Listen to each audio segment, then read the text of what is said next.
Alam nyo ba guys, baka tanggalin na daw yung points na makukuha sa mga may LMIA or LAMIA.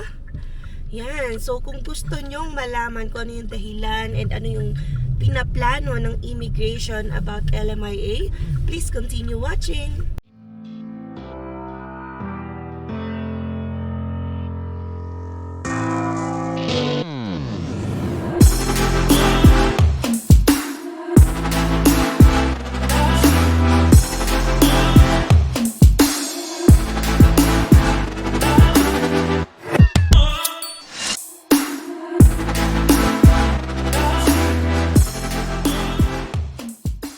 Hi guys, good morning and welcome back to our channel. Hello. Yes, again. And ito, yan, napakakaldag ng daan natin dahil snowy pa rin ang road natin. And on the way to work. Sa looban tayo pinapadaan ngayon na. Actually, kakahatid lang namin kay Zion, tapos pabalik ulit kami dito sa bahay. Kasi dito kami pinapadaan. Yes. Yes, going back sa ating topic, ayan o, dire-diretso na. Kasi naman sabi nung nag-comment ay mahaba pa ang ating mga pasakalye. Pero Oo. syempre, ito ay family vlog, Canada vlog. So, pinapakita rin namin guys ang aming buhay sa Canada. Kayo naman, kapag news ang gusto nyong makita talaga, Doon kayo sa CNN. punta kayo sa mga news channel para direct to the point. So kami kasi, ini-incorporate lang naman namin yung mga news na pwede namin i-share, tapos ipapakita rin namin ang aming buhay dito sa Canada. Kaya nga ang title namin dito lagi, Buhay Canada. Yan, with add-ons.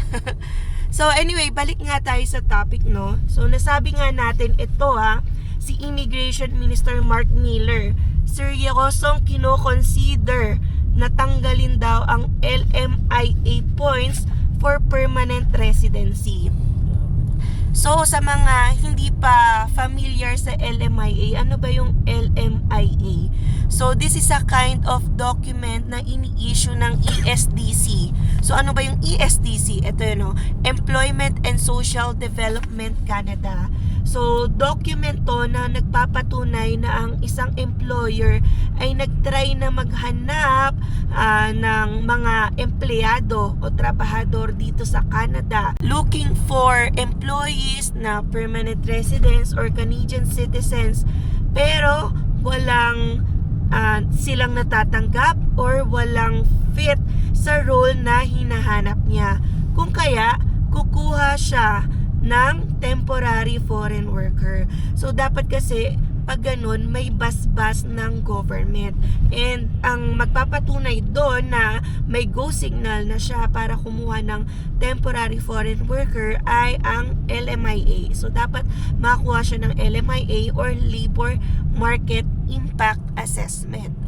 So nakapag-vlog na rin tayo this past few months about LMIA. Dati napakabilis lang kumuha. Lalo na makakapag-share niyan yung mga matatagal na dito. Yan, at saka mura pa. Kasi yung normal rate lang to process the LMIA is nasa $1,000. And usually handle pa yan ng employer. Pero nung nagkagipitan na, medyo dumami ang kompetisyon. Diyan na yung nagbebenta ng LAMIA. Yes. Umaabot ng hindi lang 10,000, 20,000. Meron dito sa news sa news ng Immigration News Canada, umaabot na raw sa $70,000 yung bentahan ng LMIA sa black market. So hindi nga lang black market ang sinabi, may gray market pa pala. So ilang kulay ba yan? Diba? Hanggang pink. Oo. So nakikitaan na sobrang ginagamit na siya for fraudulent activities, yung mga pang-scam sa mga foreign workers na walang alam sa immigration system dito sa Canada. So sinasamantala nila yung mga tao. Kung kaya ito na nga ngayon, kino-consider seriously considering na tanggalin na yung LMIA points. Bakit nga ba nagkakandara pa yung mga tao makakuha ng LMIA? If kasi nag-goal sila for permanent residency, aside sa kagustuhan nila magkatrabaho for dito sa Canada, ayan, syempre kailangan ng LMIA bago maka-apply for work permit. pag meron ka kasing LMIA guys, ayan, may additional points for permanent residency. Lalo na dito sa Canada, points ang labanan. So kung mababa yung points mo, ayan, papataasin mo siya, 'di ba, para ma-apply or ma-invite ka for permanent residency. Pwede mo pataasin yung language scores mo, like CELPIP or IELTS. Pwede mong pataasin through education, mag-aaral ka dito. Pwede mong pataasin through work. Pero ito guys, kapag may LMIA ka, additional boost yun sa scores mo. So ilang points ba yung pwedeng maidagdag? So, sa express entry stream ha, kapag may LMIA ka, regular LMIA, 50 points ang pwede madagdag. Napakalaki na nun guys. Kaya, blessed na ang karamihan kapag na-issuean sila ng LMIA, tas ma-issuean din ng work permit. Pero ito guys, meron ding pwedeng ibigay sa inyong 200 points. Yan, hindi lang 50 points. Kung ang position ng LMIA na ibibigay sa inyo ay management position under tier 0 or major group 00. Ayan. So, sino ba ang nagpo-fall dyan at napakaswerte naman? 200 points agad. So, para ka na rin nakakuha ng provincial nomination. Kasi pag PNP naman, 600 points. Pero hindi mo naman kailangan yung ganun sobrang kataas kasi ang labanan nasa 500 lang naman sa ngayon. So, kapag 350, for example, ang score mo, tapos nakakuha ka ng 200 points via LMIA, ay for sure sa next draw ay mai-invite ka kasi nasa 550 na yung score mo. Kasi nandyan yata yung mga latest draw, 530 to 540. So guys, napakataas nung draw ngayon sa CRS. Kung kaya ang daming pumapatol, bumibili ng LMIA, at ngayon nasisilip na yan ng government. So ngayon, 'di ba, nakikita nyo naman crackdown sa lahat ng mga immigration or fraudulent schemes dito sa Canada. And isa na nga sa nakikita nila dito na yan, parang ang daming nang i-scam ay dito sa LMIA. Kaya guys, kung kayo ay nagbabala kumuha ng LMIA, think very carefully kasi andito na tayo sa point na pwedeng mabago yan next week, next month. Mamaya naglabas ka ng napakalaking pera, $10,000, $20,000, $30,000, pero mamaya pala ay wala na ring points na makukuha. Unless ang goal mo lang talaga ay magtrabaho, okay lang yon. Pero kung points ang goal mo, so guys, ito na yung news ha, may warning na sa inyo na pwedeng matanggal ang points na yon. Yan, kahit yung goal nyo ngayon ay magka-points, yan. With the announcement lang ni Immigration Minister Mark Miller sa susunod, ay mawawala ang inyong goal. So, yung iba pwede magmadali na habang hindi pa nai-announce or hindi pa to nagiging effective. Pero kung in the future pa, in the coming months, ayan, pag-isipan yung mabuti dahil he is seriously considering removing points for LMIA, whether 50 points man yan or 200 points. Ayan. So, pahirap na ng pahirap talaga ngayon. Ano? Isipin nyo. Pati yung mga Lamia ngayon, dinitigan na. Pero I think overdue na yan, no? Kasi may mga call out na dati sa government na wala ba kayong gagawin? Nagkakaroon na ng maraming bentahan ng LMIA. Masyado nang nasasamantala nung ibang agencies, yung mga ibang law firms, ang bentahan ng LMIAs.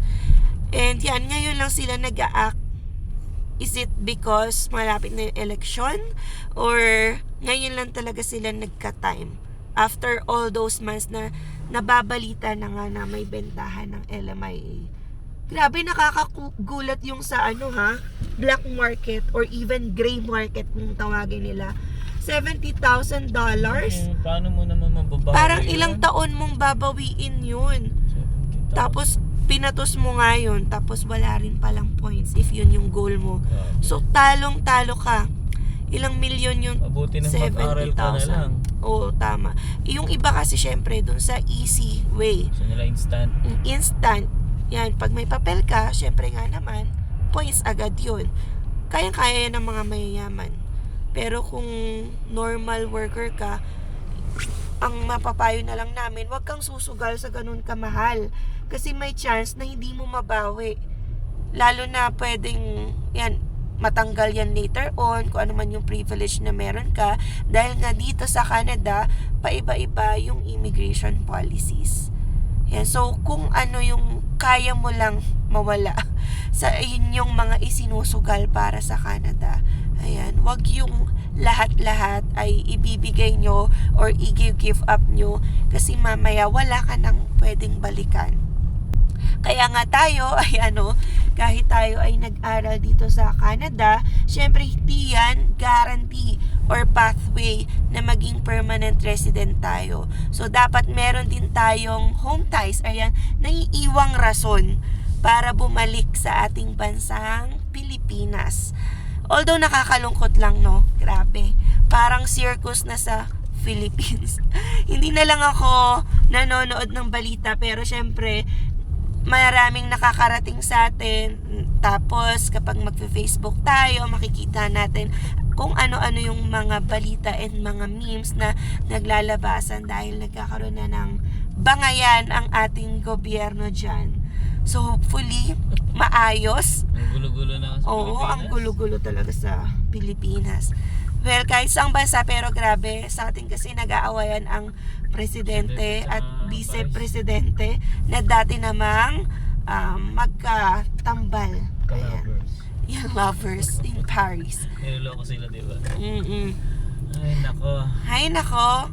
Well, anyway, ayan, sa mga kukuha ng LMIA ngayon again, payo namin pag-isipang mabuti, lalo na kung yung goal mo ay makadagdag ng points sa inyong CRS or permanent residency goal. Ayan, pwede kasing matanggal yan soon. Kasi nga, alam niyo naman, ito yung mga pahapyaw ni Immigration Minister Mark Miller. Tapos, mamaya mag-a-announce na yan. And yung isa pa niyang tina-target, guys, na ayusin, ito yung inaabusong programa nila, yung asylum. Oh. Yan, hindi makahanap ng permanent residency pathway yung ibang international students, nagpupuntahan sa asylum. So, or nag-a-apply ng asylum. So, iniisip niya rin yan, isaayos, and sabi pa niya, gagawa siya ng redirection para sa mga taong nag-apply for asylum, pero may background sila na nag-lapse na pala ang kanilang mga work permit or yung student visa. So, masisilip nila kaya? Masisilip nila yan. So, recorded naman kung ano yung mga permits na i-issue sa kanila.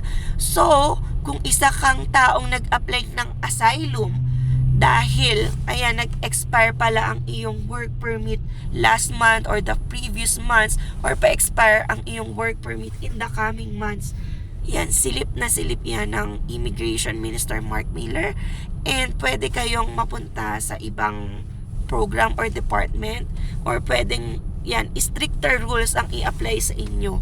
Yan, kasi nga daw, nawawalan na ng saysay yung ibang legitimate na nag-a-apply for asylum or refugee status.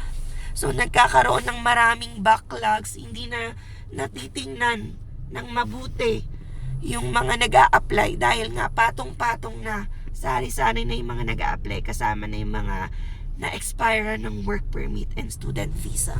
Mabuti na rin yun kasi kahit pa paano mabawasan yung mga, alam mo na, yung mga gustong makalusot sa mga ganyang klase ng pathway. Yan, sa mga hindi tamang paraan. Yeah. Kaya nga sabi natin, kapag tayo nandito sa Canada, doon tayo sa tamang way or tamang pathway. So kung may pathway, why not? Pero hindi natin pagsisiksikan yung sarili natin sa Canada sa pag-iimbento ng mga grounds. Kasi nga kapag asylum ka, mag-i-invent ka na pinopersecute ka sa iyong bansa, you have fear of torture, or may war or conflict sa iyong bansa. So, reasons like that Yan, hindi dapat tayo mag-iimbento kasi may mga kasamahan tayo dito sa Canada na legitimate ang reasons. So, sila talaga yung nato-torture sa bansa nila and sila yung may right yan na mag-seek ng refuge or asylum dito sa Canada. Kagaya ng mga Ukraine, no? O, sa Ukraine. Israel. Yan, ano pa ba? Pakistan. Pakistan. Yan, sila yung mga may legitimate reason talaga or grounds. Pero kung nag-invent ka lang talaga, so don't do it. Don't do it, baka mapasama ka lang yung records ninyo. Yan, kasi nga sinisilip na lahat-lahat. So yun guys, no? Nag-ikot-ikot na kami dito sa downtown. Ay, napunta tayo dito. Ngayon lang tayo dumaan dito. Sa main road talaga. Kung saan dumadaan yung mga train. Oo. Tayo kasi. So kapag may snow talaga, sari-saring ruta. Alam niyo ba guys, kahapon na nagbiyahe ako papunta kay Zion, umabot ako na siguro mga 50 minutes bago ko nasundo si Zion. Oo. Ano na, halos 5:50 na ako nakarating kay Zion. Oo, kawawa naman Grabe, si Zion. sobrang Siya na grabe. yung last na bata yata doon. Oo, ang grabe ng traffic. Isipin niyo, isa lang yung aksidente, halos ang dami na perwisyo. Yan, Kasi kaya, ayaw ayan. nila mag-ingat. Careful lang talaga. Dulas-dulas na nga ng daan eh. Magpapabilis pa sila ng takbo. Ay, nako. So, ito ang ating kalbaryo everyday. Pero, nagpapasalamat na rin talaga ako, guys, kasi sabay kami lagi ni Alvin pumasok. So, kabawasan na yun kung magko-commute ako, 'di ba? Kung sa iba ako napuntang work, ay, yan, mas mahirap lalo na ngayong winter. Yan. Kaya nakakatulong na rin to yung one way. Kasi, pag hapon naman or uwian sa hapon, hindi ko rin masabi kung anong oras yung out ko. Kaya si Alvin ang dapat magmadali for Zion. Yan, sa pag-umaga naman kasi pwede kang maabutan ng traffic, tapos yung mga bus na sobrang tagal dumating or train na nasisiraan. So yan, mga things like that. Pero kahapon yung sa bus ko, medyo matagal din ako nag-antaya na delay. Kaya yung next bus na abutan niya na rin, halos magkasabay na sila. So nagantay tayo ng 20 minutes. Yan, yun yung mga realities talaga. 20 minutes waiting in -15 weather. Oh, yun ang mahirap kasi dito guys, pagka winter talaga. Yung lamig yung palaban mo dito Yes. pag naghihintay ka eh. Kaya dapat talaga lahat ng balutin nyo na. Oo. Tapos Ako maganda talaga may cover yung Ako nose. kahapon, nakatatlong patong ako ng pantalon, nakatatlong patong ako sa pang-itaas. Yan. Kasi ang lamig kahapon. Oh, pero once balot ka na, okay na. Oo. Yan, parang nasa normal, ka na. Country ulit. Kapag wala ka kasing balot na baka isumpa mo yung winter talaga dito. Hassle lang talaga yung magsusuot ka, na napakarami. Pero kailangan kasi kung hindi mo gagawin yun, ikaw naman mahirapan sa labas. Kaya mabuti nang balutin mo na yung sarili mo. Dito na naman tayo. Andito ako, kakarating lang natin guys, no? Siyempre, dito na naman tayo sa likod na daan. Puno-puno na naman ng yelo. Ay, ang hirap. Kapal ang snow. Hindi pa matutunaw to kasi halos buong week kami malamig. Kaya malabo pa matunaw to. Dapat bumaba yung temperature. Okay. So pasok muna tayo guys. So katatapos lang natin guys. Uwi na naman. Tapos sunduin muna na si Zion. And edit ulit. Araw-araw kasi kami nag-ano guys, no. So syempre guys, edit muna tayo kasi alam niyo na daily vlog tayo. Kaya kailangan everyday edit. So yun yung buhay natin ngayon. Ayan. So medyo sakit sa ulo. Sakit ang ulo ko ngayon. Hirap din kasi guys pag yung babad ka talaga sa computer. So syempre mag-iisip ka rin kahit pa paano. Kaya sakit sa ulo. Tapos samahan pa ng ganito kalamig. Kaya lalong masakit sa ulo. Ayan, so si Emma hindi ulit makakasabay sa akin kasi nga lagi OT kasi yun Monday to Saturday lagi may OT. Ganun ka busy yung work ni Emma.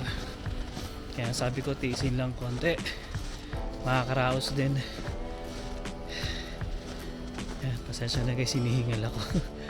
Ang hirap kasi maglakad pag may snow talaga. Yun. Okay, so guys, biyahe na muna tayo. Pero syempre, dito ko natatapusin tong vlog ko, no? And ayun guys, I hope na nag-enjoy kayo sa vlog namin ni Emma. And sana may natutunan kayo kahit papano. Ayan, so sa mga lamian, ako, alam nyo na, talagang kailangan more research talaga. Kasi ngayon, sobrang pahigpit ng pahigpit dito sa Canada. Kaya dapat tamang pathway yung gagawin natin. Okay? So hanggang dito na lang guys. See you on the next one. Peace.